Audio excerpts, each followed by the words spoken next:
L'AFJA, dans le cadre de son congrès 2013, visite un élevage de porcs dans le Morbihan. Je m'occupe principalement des céréales, la culture, et puis du PS, quoi. C'est-à-dire les cochons de 8 à 30 kg. D'accord, donc moi-même c'est Jean-Yves Boussin. Donc moi je m'occupe de l'engraissement et puis de la partie administrative. Ça occupe. Et puis il y a un troisième associé mais qui est absent pour cause de vacances. Donc c'est Aurélien Boussin. Donc voilà. Donc l'exploitation ici c'est 350 truies. Donc on engraisse, on élève les petits jusqu'à l'abattage. Donc on dit 300 truies naisseurs en dresseurs. Et sur une surface de 160 hectares. Toutes les céréales sont utilisées sur l'exploitation pour nourrir les animaux. Et on achète aux voisins parce qu'on n'a pas assez d'exploitation pour nourrir tous les animaux. On appelle ça faire autour. Ça permet de stocker le maïs humide, donc sans être ni séché ni broyé, dans le silo. Donc c'est conservé par même système que la boîte de conserve. On retire tout l'oxygène et c'est conservé par l'inertage. Ici c'est la partie stockage, hein.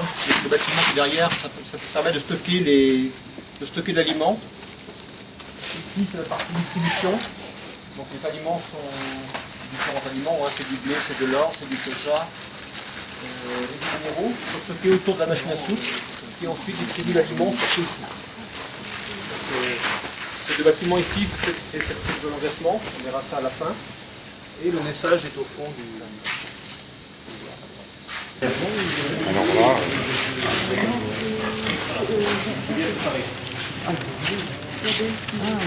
distribution soupe au fond. Donc on entend par soupe un mélange aliment et eau. Il suffit au besoin à la fois en eau et en aliment pour toute une journée. Il n'y a pas de buvette complémentaire ou autre. et donc là les truies sont en liberté jusqu'à les rentrées en maternité. Donc la nouvelle norme européenne imposait la principale chose qui a été compliquée aussi à mettre en place, que c'était qu'on avait obligé de refaire à peu près 20% de surface de bâtiment en plus, mais non productif. Parce que souvent quand on fait de la surface de bâtiment, automatiquement on ramène des critères techniques derrière. Et là c'est vraiment 20% de surface de bâtiment qui a coûté encore de l'argent à l'éleveur. Et bon, il n'y a pas spécialement de retour derrière. Mais bon, c'est les normes. Comme ça a été fait aussi en poule pondeuse pour 2012.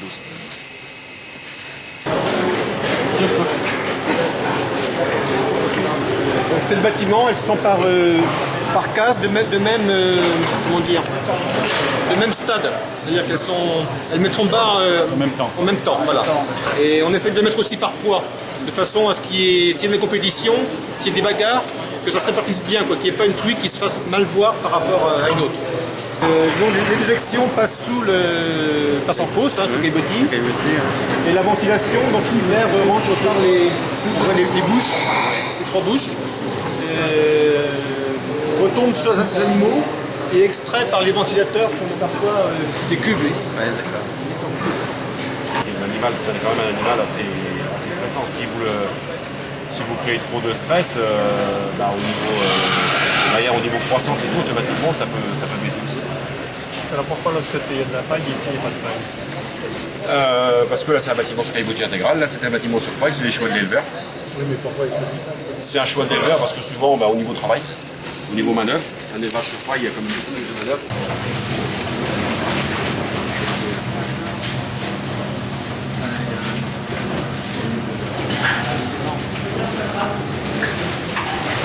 On va les voir après ici, après le sevrage, ils vont en post-sevrage. Donc ils sont sevrés ils sont sevrés à 28 jours, ils changent de bâtiment, donc on va les voir, il y a l'autre.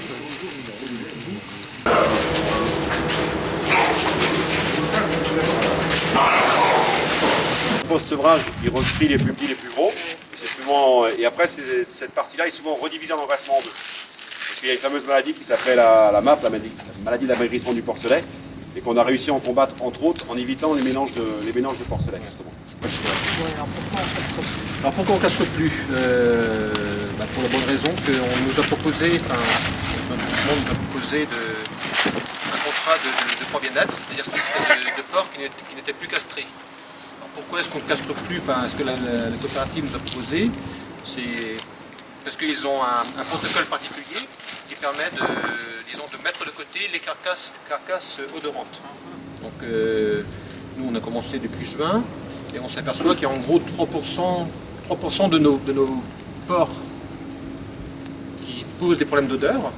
Et donc eux, comme ils ont un système de détection sur la chaîne, ils mettent de côté ces porcs.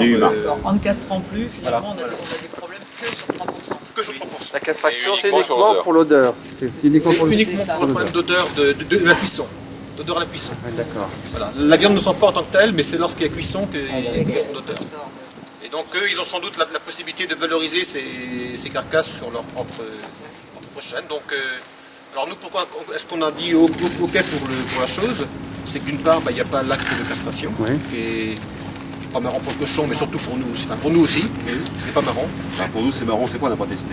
Ouais, non, mais passer 2-3 heures à castrer, c'était une contrainte, quoi. Bon, c'était comme ça. Et parce que aussi le mâle, disons que le mâle entier valorise mieux l'aliment que le mâle castré. Oui. On pourrait faire le contraire. Ça fait des Ouais. carcasses moins Non, grasses. Non, il fait des carcasses carcasses beaucoup moins moins grasses. Il est 3% odorant, là, il faut faire charcuterie. je pense que c'est plutôt un plat cuisiné. C'est cuit dans leur propre usine et mixé. La coopérative où il parlait, en fin de compte, avec un petit brûleur, un fer, il brûle le gras et la personne sent. Donc c'est vraiment quelque chose de... Voilà, donc c'est pour ça aussi que voilà, il peut y avoir des problèmes, parce que c'est un nez humain, bon, ça fonctionne. Que ce qui a provoqué ça l'année dernière rapidement, c'est... donc il y a l'Europe a dit pour 2018, il faut qu'on trouve une solution pour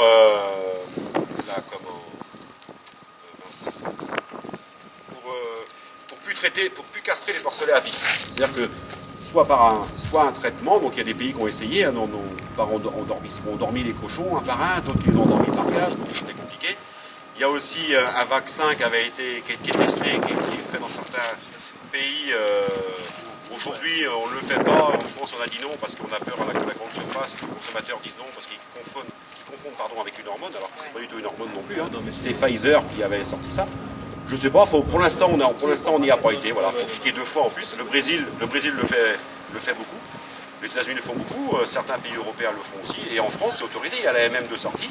Il y a certains éleveurs qui le font en France. Hein. Donc, pas en Bretagne normalement, parce que les groupements bretons pour l'instant ne l'acceptent pas. Voilà, et les éleveurs l'acceptent pas non plus. Il y a un risque, il y a un risque très très minime. Il y a un risque même de se piquer accidentellement. Ah bah. Et si on avec est- des conséquences que. Non mais. Bah moi j'ai plus d'enfants maintenant, ça me dérange pas trop. mais- Sur les jeunes,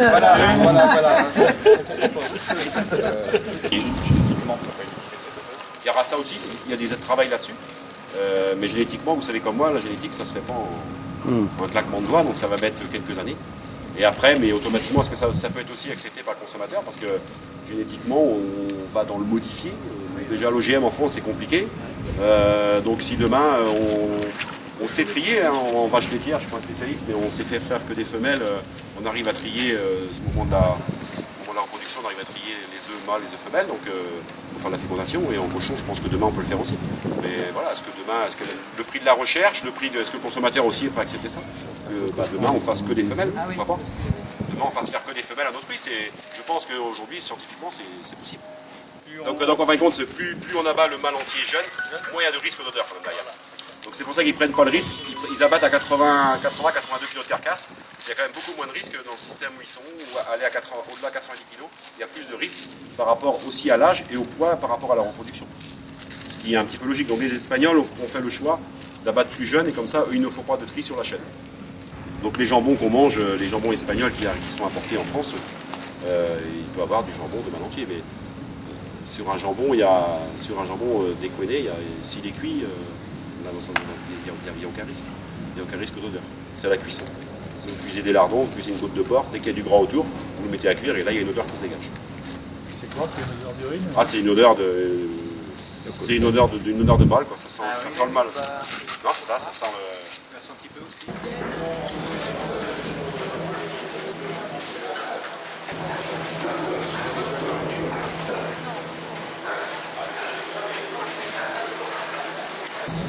Et c'est vrai que pour nous, le confort idéal, c'est sur paille.